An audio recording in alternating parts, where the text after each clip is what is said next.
പ്രതിപക്ഷ നേതാവ് V D Satheesan ഉയർത്തിയ ഡീൽ ആരോപണത്തിൽ തിളച്ച തെരഞ്ഞെടുപ്പ് പ്രചാരണം. വി ഡി സതീശന്റെ CPIM BJP ഡീൽ ആരോപണത്തിന് മറുപടിയുമായി മുഖ്യമന്ത്രി രംഗത്തെത്തി.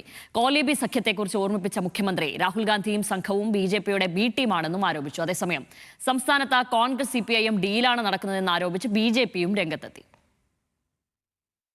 തെരഞ്ഞെടുപ്പ് പ്രചാരണ ചൂടിനൊപ്പം തന്നെ ഇത്തവണയും ഡീലാരോപണം കത്തിക്കയറുകയാണ്. കേരളത്തിൽ 10 മണ്ഡലങ്ങളിൽ CPIM BJP ഡീലുണ്ടെന്നായിരുന്നു പ്രതിപക്ഷ നേതാവ് വി ഡി സതീശന്റെ ആരോപണം. കോൺഗ്രസ് BJP ലീഗ് സഖ്യത്തെ ഓർമ്മിപ്പിച്ചുകൊണ്ടാണ് മുഖ്യമന്ത്രി പ്രതിപക്ഷ നേതാവിന്റെ ആരോപണത്തിന് മറുപടി നൽകിയത്. നേമത്ത് BJP അക്കൗണ്ട് തുറന്നത് എങ്ങനെയാണെന്ന് ഓർക്കണമെന്നും മുഖ്യമന്ത്രി പറഞ്ഞു. കോൺഗ്രസും UDFും എല്ലാ ഘട്ടത്തിലും RSSുമായി ബന്ധമുണ്ടാക്കാനാണ് എല്ലാ ഘട്ടത്തിലും ശ്രമിച്ചിട്ടുള്ളത്. എല്ലാവർക്കും ഓർമ്മയുണ്ടാവുമല്ലോ, കോലീബി സഖ്യം എല്ലാ കാലത്തും ഇത്തരം ശക്തികളുമായി കൂട്ടുകൂടാനല്ലേ തയ്യാറായിട്ടുള്ളത്.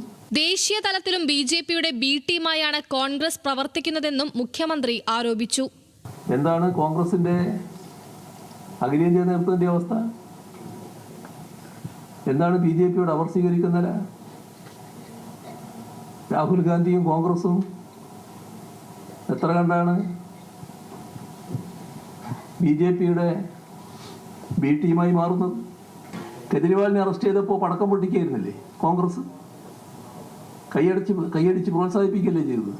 പാലക്കാട് CPIMും കോൺഗ്രസും തമ്മിൽ ഡീലാരോപണവുമായി BJP ജില്ലാ അധ്യക്ഷൻ പ്രശാന്ത് ശിവൻ രംഗത്തെത്തി. BJPയെ പാലക്കാട് നഗരസഭാ ഭരണത്തിൽ നിന്നും മാറ്റി നിർത്തുന്നതിന് ഒരു മതേതര മുന്നണി ഉണ്ടാക്കി അതിൽ എല്ലാ രാഷ്ട്രീയ പാർട്ടികളും ഒന്നിക്കണമെന്ന് പറയണ്ടേ? അപ്പോൾ ഇത്തരത്തിൽ ഡീലിന് വേണ്ടിയിട്ട് ഇവിടെ പരസ്യമായി മുന്നോട്ട് വന്നത് കോൺഗ്രസ് പാർട്ടിയാണ്. പാലക്കാട് കോൺഗ്രസിനെ വിജയിപ്പിക്കാൻ CPIM അച്ചാരം വാങ്ങിയിട്ടില്ലെന്നായിരുന്നു തോമസ് ഐസക്കിന്റെ പ്രതികരണം. അവിടെ കോൺഗ്രസിനെ ഒന്നും വിജയിപ്പിക്കാനുള്ള അച്ചാരമൊന്നും ഞങ്ങൾ വാങ്ങിയിട്ടില്ല കേട്ടോ, തോപ്പിക്കാനാ. UDFിൽ നിന്ന് വോട്ട് മാറുമ്പോൾ 2ാം സ്ഥാനത്തുള്ള LDFിലേക്ക് വരാമെന്ന്. LDFാ ജയിക്കാൻ പോണത്. അവിടെ തോൽവിയുടെ സമ്മതമാണ് ഈ ഡീൽ വാദം. BJPക്കൊപ്പം ചേർന്ന മുതിർന്ന കോൺഗ്രസ് നേതാക്കളുടെ പട്ടിക പ്രസിദ്ധീകരിച്ചാണ് സൈബർ ഇടത്തിൽ ഡീൽ ആരോപണം CPIM അണികൾ പ്രതിരോധിക്കുന്നത്. News desk, news Malayalam.